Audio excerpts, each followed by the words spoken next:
What's up, guys? It is Monday, September 19th. It's 12:57 p.m. and this is the market update. So we're going to start off with our usual. We're going to go to the 10-year yield. So let's go to that right now.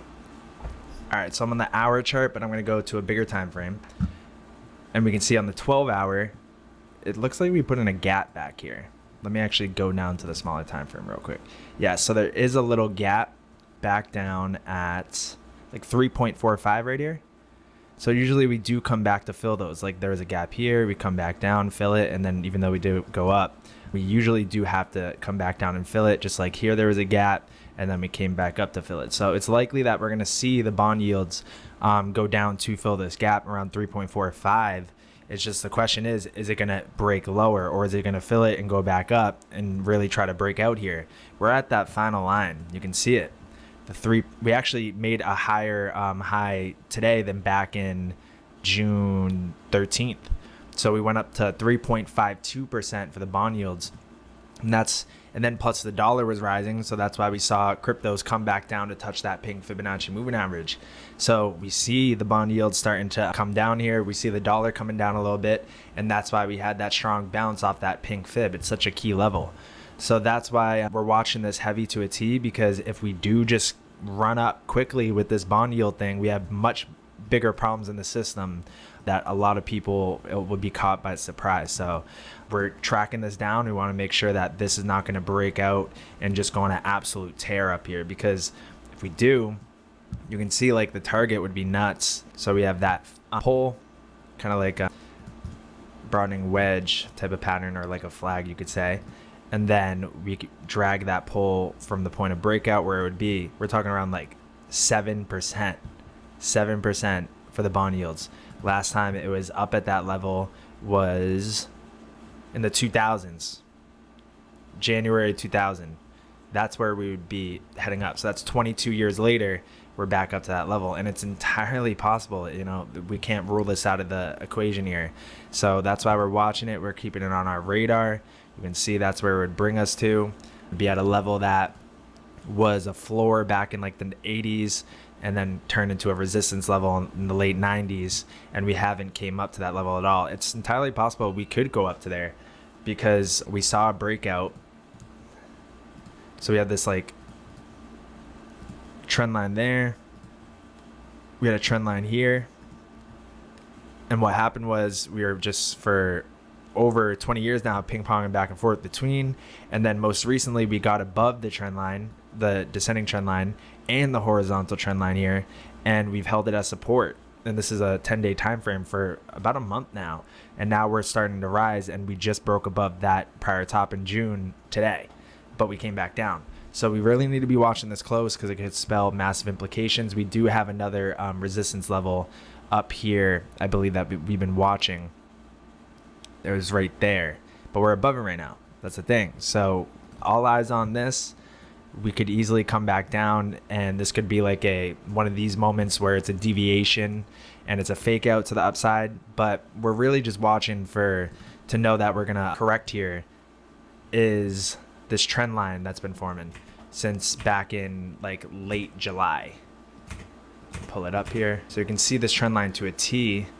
It's been hitting it, just bouncing up on it, and then we have this kind of upwards resistance trend line like that we've been bouncing off from, rejecting from. So like we could rise up, could hit it, but we do want to break this bottom support with a lot of momentum to the downside. We have the Federal Reserve interest rate meeting this Wednesday. I was looking at like the dates for that, matching it up and what would happen with the bond yields. Usually you do see like a run up of the bond yields and the dollar before the meeting, and then when the meeting happens you do see a cool off, and then like a month before the next meeting you start to see the same kind of front running of the dollar and the bond yields going into the next meeting. So now that the meeting's like this week, a couple days away, it's likely we saw most of the run. We might pull back down here, but that's to remain untold. So let's keep going to the dollar, and we're at 109.7.4. And if I actually go to the monthly time frame, we can see that we're right at the 786 Fibonacci retracement.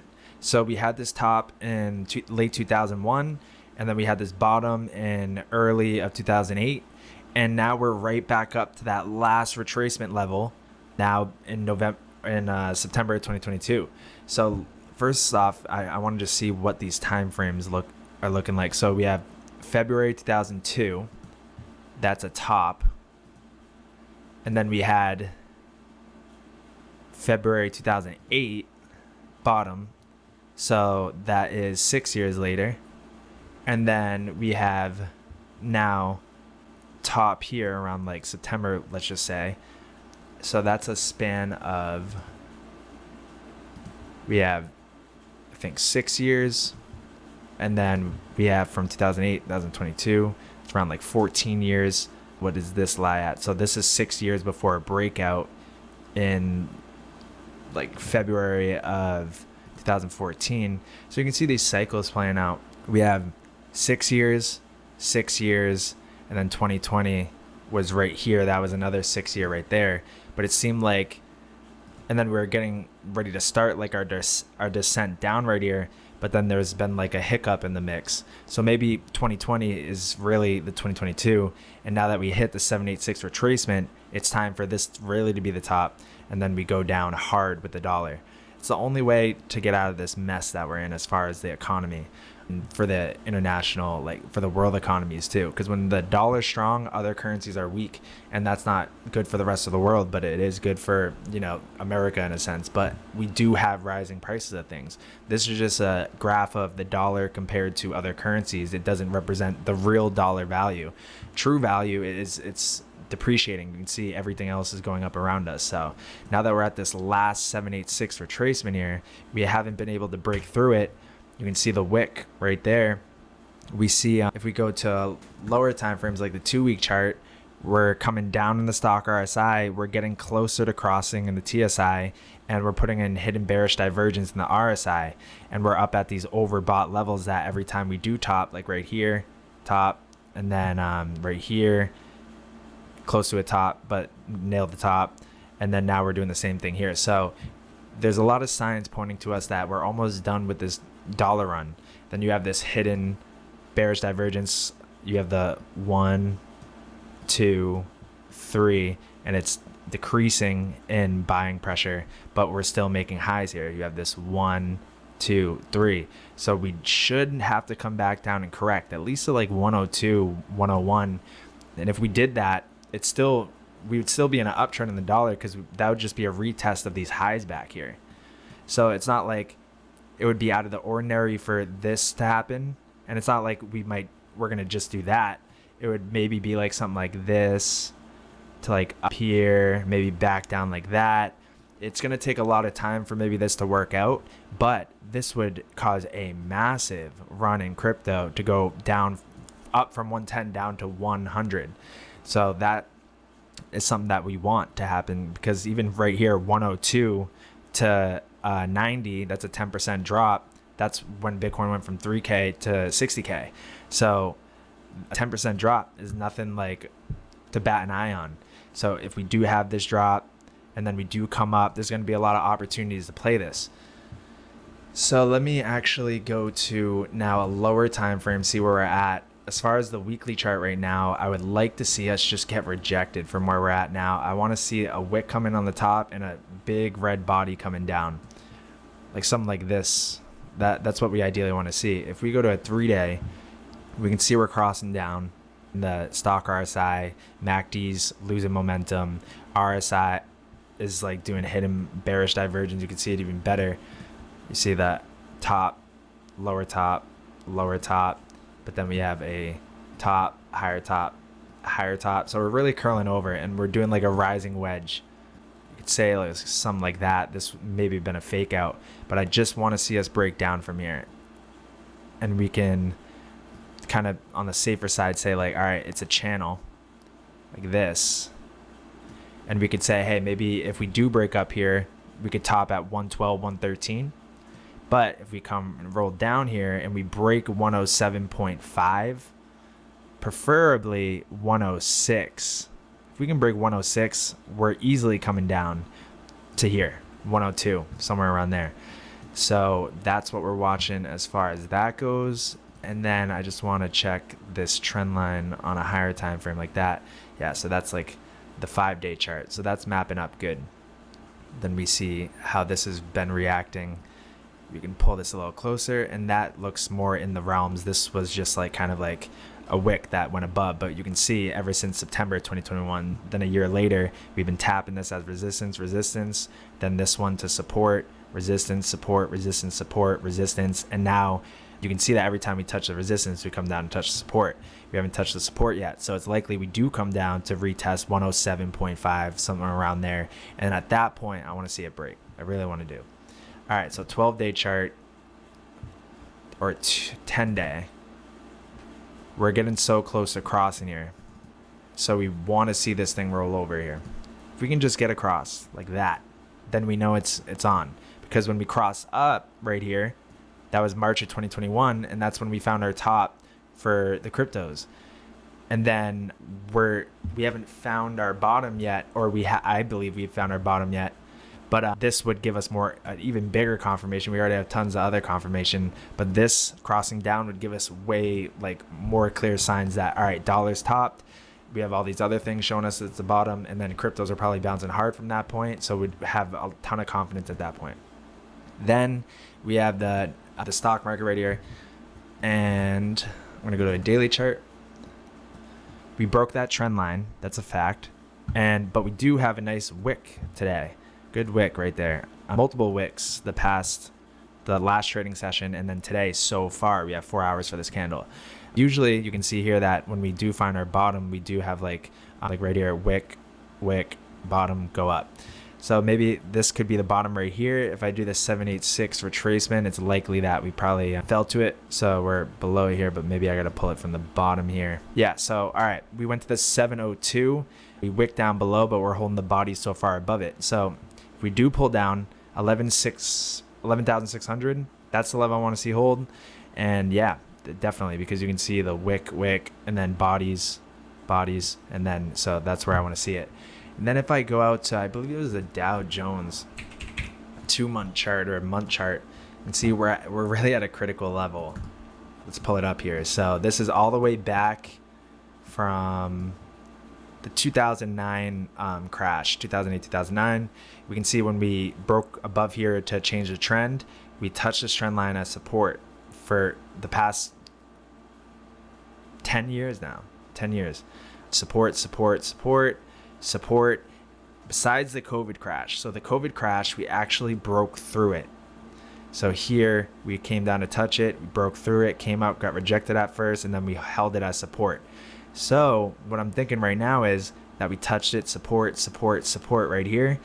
If we do on the lower time from now, because this is a monthly chart, so if we went down to the 3-day chart and we're at that trend line right now, if we break that trend line, it's likely that one of these are going to come in.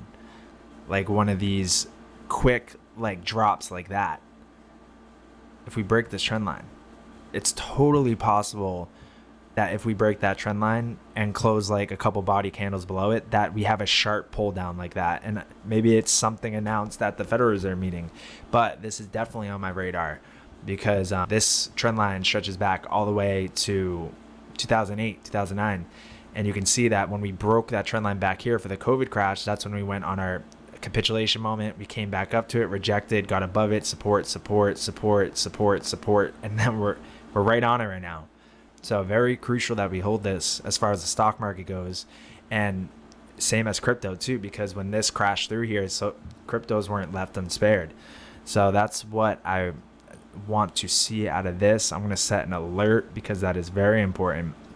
Yeah, very important right there. So I'm going to put that alert in. And then now we got, I believe it's Bitcoin now. Or let's look at the total crypto market cap. So total crypto market cap, we have our low here back in June. So we have our low here back in June right here. We have our high, and then we just retraced to basically get very, very close to the 786 retracement. And now we're back above the 702. So if we're going to bottom here and say this is our second bottom, higher than the last bottom over here, it would be right now, because we're at the last retracement level. If we do break you know, we could come down to here on a wick, like say 836 billion for the market cap. But if we do break that, like, and we have a lot of momentum, these void lines, pull them up. If they're really like extending as far as like both are opening up wide, then it could be an extremely bad moment. So that's why this is very crucial right now. Where we're at in the trend is like we're on the precipice of a huge move, and we got to be prepared for it. And we see that we pull down to here, the mouths are starting to open up. So if I hide the drawings here, you can see that top band is opening up, bottom band's opening up. We did come down, we pulled down, but we have a nice wick right now. So this is so crucial for it to hold. If we do pull down and we have a big red candle and these open up wider and this MACD red like really presses down, then yeah, we're gonna have to make a move, because this is not something to mess around with. We're at a critical level. And you can see this trend line that we got going. So it's entirely possible we could retest that too, which is sitting where I put that horizontal line around like 830 billion. Totally possible for that to happen. Oh, I think actually we nailed this to a T. I just went to the daily chart and we came down right to that 786. Let me pull this up. Yeah, very close. We already kind of basically hit it. So maybe that's enough, but we're gonna have to see. Maybe if I pull this down. So like when you change the time frames, it gets a little different where the highs and the lows are. So yeah, but very close. I want to see on the 12-hour a cross up at the stock RSI, TSI, MACD, and for us to reclaim this 50 line, for us to know that, all right, the worst of the sell-off's done, because that will give us more confidence that we're going up on an upswing, and that, because right now we do have the momentum to the downside. We have the stock RSI in this level, we have the TSI across down, we have the MACD red, we're below this. So like right now we do have it to the downside. So I want to see us get out of here fairly quickly, especially after tapping that pink Fibonacci moving average. Then you can see we have this trend line like this, tap, tap, tap. Usually we tap 3 times on the bottom, 3 times on the top. And usually after 1, 2, maybe we go, oh, so we had 1, 2, maybe we go like something like that, 3, and then we go like something like that. Perfect. So that's what we're going to be eyeing for the total crypto market cap. And then for Bitcoin, oh, there we go. So you can see right there, that pink Fibonacci moving average coming to save our asses again. Thank God for it, because there's really no support down below that. Like we're at the most critical support right now. So the 1-day chart, you can see support, support, support. Maybe we do have to come down and touch it one more time on the candle tomorrow, because we see that we touch it once, twice, touched it once, twice, and then we touched it once. Maybe tomorrow's candle, the day before the Federal Reserve meeting, we have to come down and retest it again. So that's definitely on the radar. I wouldn't panic if that was the case. If we do come down and retest it again, just keep your eye out on the Discord and just everything like that, because I'll be eyeing that to a T to know that, all right, if we're touching it and we're holding it as support, or if we're actually really breaking down here, I'll keep you updated in the Discord. So this is the 15-minute chart. We're looking at it real close right now. We got this trend line like this, perfectly coinciding with that pink Fibonacci moving average again. So like it's likely that we do come down, retest it as support. That would be retesting this horizontal line too, which is kind of like a inverse head and shoulders pattern, where you have a shoulder, head, shoulder, you have the neckline across, and then you break out, and then A, B, C correction, retest the neckline, retest the pink Fibonacci moving average, retest the green 50 moving average here, and then that will give us enough momentum to come back up here and have a true breakout. And yeah, and then you see that the 200 MA is right up here too. So then as soon as we come down, we retest this, come pop back up here and go to 19,000, like 400 to 500 and break up. Then we'll reclaim 20K again. And then really we could start breaking out of here. And this could be the true breakout to getting us back above this prior top over here around 25K. It's definitely what I'm looking at right now. And I'm looking at kind of the lower time frames, like 8 hours, 6 hours. They're not too low, but they're not high time frames like the daily, 2-day, 3-day. But I'm just trying to get a gauge as to where these indicators are lying. Are we gaining momentum on the smaller time frames, because that will represent itself in the bigger time frames, and we're able to front run it. So the 4-hour stock RSI is crossing up, TSI is getting ready to go, MACD. So 4 hours looking good as far as momentum changing. And then we started to print dark red here. Now we're gonna first light red. So last time we went from dark red to light red right here was when we got good pop up from this pink fib. So now that we're getting it now in this candle closing in 40 minutes, it's likely we're just repeating one of these things. Scare everybody, come back down, come back up, and then get on out of there. So that's what I'm watching, guys.